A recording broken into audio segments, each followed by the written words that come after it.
లేకి బట్టలు వేసుకొని వెళ్తున్నారంటే మరి ఆయన చూసి చెలించిపోయాడు. అతని అక్క అయితే అలా ఊరుకుంటాడా? అతను చెల్లైతే అలా ఊరుకుంటాడా?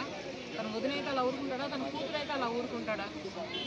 ఆ ఉద్దేశంతో చెప్పాడు. ఎందుకంటే ఇప్పుడు జరుగుతున్నటువంటి హత్యాచారాలు, మహిళలపైన హత్యాచారాలు ఏంటంటే ఒక 6 ఏళ్ల అమ్మాయి దగ్గర నుంచి 60 ఏళ్ల ముసలం మహిళ వరకు కూడా, వృద్ధురాల వరకు కూడా హత్యాచారాలు జరుగుతున్నాయి. అంటే ఇటువంటి వేషధారణ, ఇటువంటి చూస్తారు. ఏ గంజాయి కొడతాడు, ఏ డ్రగ్స్ తీసుకుంటాడు, ఏ కొకైనో తీసుకుంటాడు, ఆ దిక్కులో ఏదో ఒక పిల్ల దొరికిద్ది, ఆ పిల్లని చంపేసేస్తారు.